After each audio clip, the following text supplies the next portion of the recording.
Sir చెప్పండి sir. Sir అది bus తీసుకుని వస్తున్నానా, వచ్చే దారిలో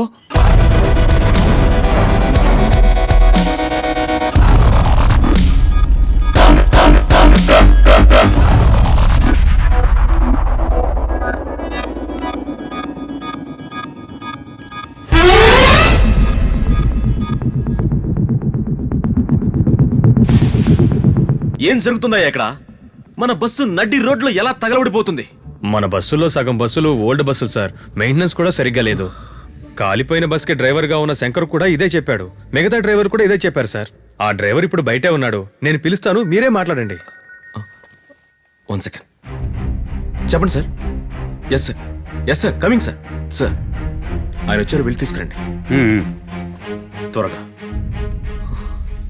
సార్ ఆ డ్రైవర్ పంపించే, తర్వాత చూసుకోవచ్చు. డ్రైవర్ సార్ నువ్వు వెళ్ళిపోవయ్యా, నేను తర్వాత పిలుస్తాను. అలాగే సార్.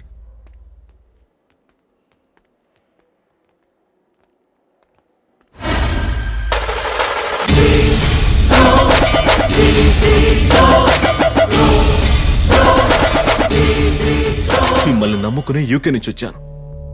ఈ స్కూల్ బస్ కాలిపోవడం చూశాక ఇన్నాళ్లు ఏమీ చేయకుండా ఉన్న ఆత్మ విజృంభించిందేమోనని అనిపిస్తోంది. మీరేం చేయబోతున్నారు? నేను అడిగిన 5 కోట్లు ట్రాన్స్ఫర్ అవగానే ఈ రోజే ట్రాన్స్ఫర్ అవుతుంది. ఒక అమానుష శక్తి బెదిరింపులకు భయపడి సముద్రాలు దాటి పారిపోయి నిన్ను ఇక్కడికి రప్పించానంటే ఊరికే కాదు, నీకు నేను మాటిచ్చినట్టు నీ ప్రాణాలను నేను కాపాడతాను. అది ఆ ఆత్మ ఎవరిది సార్? మీ స్కూల్ బస్సు నుంచి జారిపడి చనిపోయిన అనుదే ఆ ఆత్మ.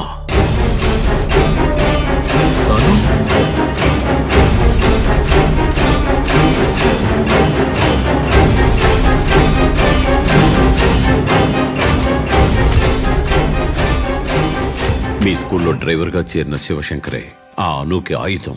అయితే ఆ శంకర్ని ఇప్పుడే లేపేస్తా. నో, అను ఆత్మవాడితో ఉన్నంత వరకు నువ్వేం చేయలేవు. దాని గురించి నాకు బాగా తెలుసు. అది నిన్ను సంతోషంగా ఆశీర్వదించే దేవత కాదు. నీ ప్రాణం తీయడం కోసం అంతులేని ఆవేశంతో నీ చుట్టూ తిరుగుతున్న రక్త పిశాచి. ఆ అను ఓ మానవ శక్తి తోడు దొరకనందువల్లే ఆలస్యమైంది. ఇప్పుడు అది దొరికింది. దాని టార్గెట్ నువ్వు. Very closely she is moving to kill you. నేనిచ్చిన రక్షణ యంత్రం నీ మెళ్ళో వేసుకున్నావే, దాన్ని తీసి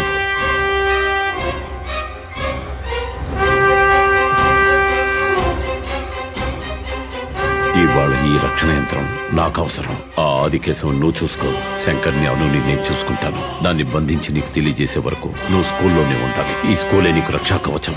ఇక్కడున్నంత వరకు అది నిన్ను ఏమీ చేయలేదు. దిగులు పడకు.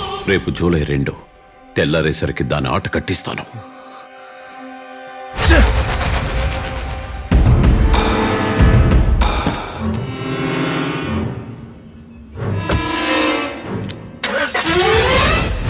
తప్పు చేస్తున్నావు డిసోసా, తప్పు చేస్తున్నావు. వాడికి చావు దగ్గర పడింది. అనవసరంగా వాడిని కాపాడద్దు.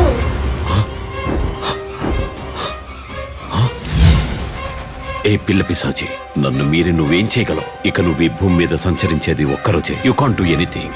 నిన్ను నా బానిసను చేసి ఆడిస్తా.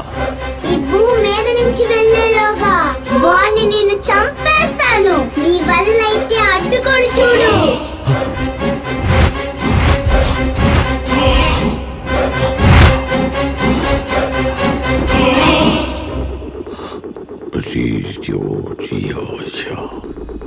విక్రమ్ వాళ్ళ స్కూల్లో ఉన్నంత వరకు నువ్వు అతన్నేమీ చెయ్యవని నాకు తెలుసు.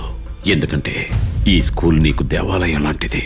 అతను నేను చెప్పేంత వరకు స్కూల్ వదిలిపెట్టి బయటికి రాడు.